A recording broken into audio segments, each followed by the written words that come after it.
Bienvenue pour ce nouveau rendez-vous des experts d'Option Finance qui donne la parole aux investisseurs institutionnels et aux sociétés de gestion. Prendre en compte les questions environnementales, sociales et de gouvernance dans l'ensemble des processus d'investissement est devenu en quelques années incontournable. C'est en effet la priorité des investisseurs institutionnels comme des sociétés de gestion auxquelles ils s'adressent pour gérer leur portefeuille d'actifs financiers. Option Finance suit de près ces nouvelles tendances. Pour en parler, l'invité du jour est Joël Prohain et nous sommes à la Caisse des dépôts. Bonjour Joël Prohain. Bonjour. Vous êtes depuis le 1er juillet 2017 directeur du pôle de gestion des portefeuilles au sein de la direction des gestions d'actifs de la Caisse des dépôts.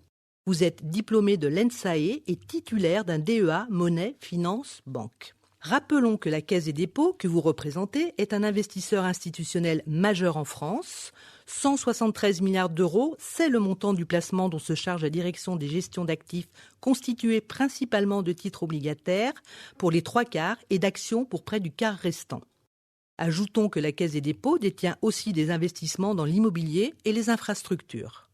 Face à vous, Séverine Leboucher, vous êtes journaliste, responsable de la rubrique Asset Management d'Option Finance. Séverine, vous pouvez poser vos questions. La Caisse des dépôts est un des premiers investisseurs institutionnels français à avoir développé une capacité d'analyse extra-financière. Aujourd'hui, comment êtes-vous organisé pour prendre en compte ces critères environnementaux, sociaux et de gouvernance dans votre gestion d'actifs ? Alors, une des spécificités de la Caisse des dépôts est d'avoir des équipes de gérants qui sont des gérants analystes et analystes financiers et extra-financiers. Cela veut dire que dans toutes les décisions d'investissement, nous tenons compte non seulement des paramètres financiers, mais également de la performance extra-financière, environnementale, sociétale et de gouvernance.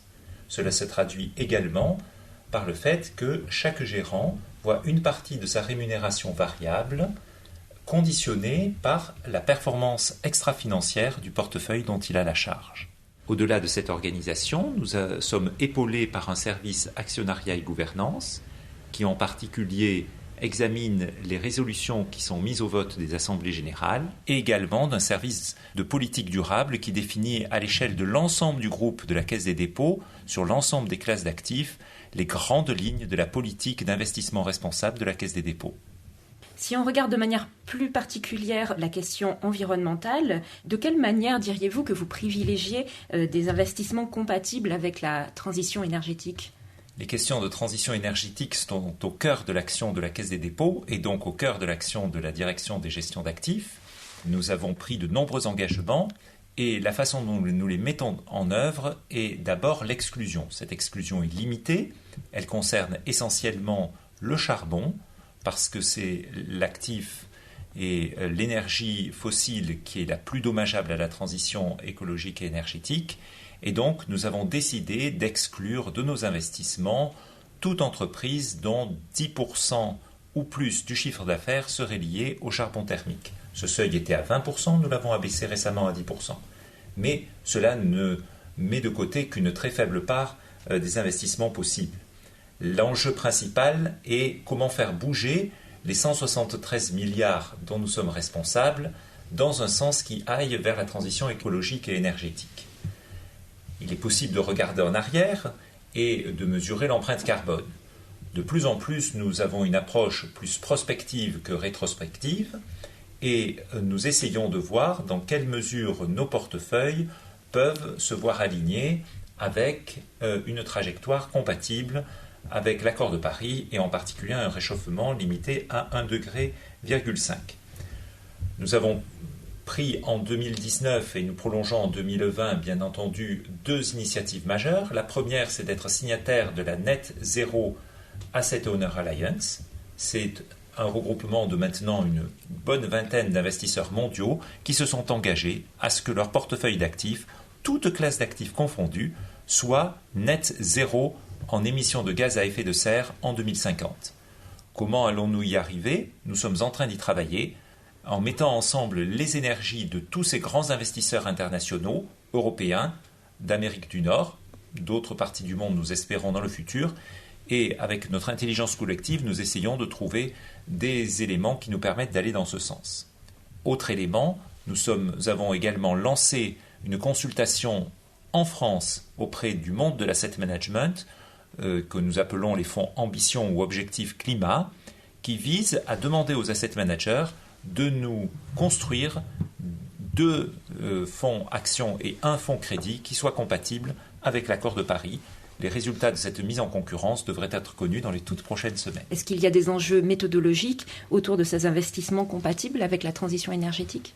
Alors c'est vrai qu'il peut être facile de se concentrer sur des niches et il est utile d'investir de façon efficace dans des investissements qui directement visent des entreprises qui contribuent à la transition écologique et énergétique.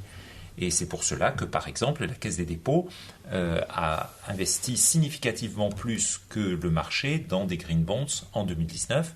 Nous avons 2 fois plus, tant dans les flux que dans les stocks, de green bonds dans nos portefeuilles. Et cela participe à ces investissements à impact qui doivent vérifier l'intentionnalité, l'additionnalité et la mesurabilité d'un investissement à impact. Mais plus globalement, nous cherchons à viser une approche globale. Et c'est pour cela que la prise en compte des objectifs du développement durable contribue à nous faire voir nos investissements sous l'angle climatique, c'est un des ODD, mais aussi sous d'autres angles. Et nous avons défini en 2019 quels étaient les ODD prioritaires pour la gestion d'actifs. Et en 2020, nous allons mettre en œuvre cela progressivement dans nos portefeuilles de façon à pouvoir avoir un impact qui soit pas limité simplement au changement climatique, mais qui l'intègre dans une vision plus globale et qui surtout adresse l'ensemble de nos investissements. Un autre exemple, notre portefeuille immobilier comporte une part croissante d'immeubles qui aujourd'hui disposent d'agréments de qualité énergétique majeure et en même temps, quand nous réhabilitons un immeuble, nous sommes très attentifs à insérer dans les clauses de nos contrats de travaux des clauses sociales de façon à s'assurer que les travaux sont menés en parfaite conformité avec les valeurs sociales de la Caisse des dépôts. C'était le nouveau rendez-vous des experts d'Option Finance. Merci à l'invité de ce podcast, Joël Proin, directeur du pôle de gestion des portefeuilles au sein de la direction des gestions d'actifs de la Caisse des dépôts. Et merci à Séverine Leboucher, journaliste, responsable de la rubrique Asset Management d'Option Finance. À bientôt pour un prochain podcast avec les experts d'Option Finance.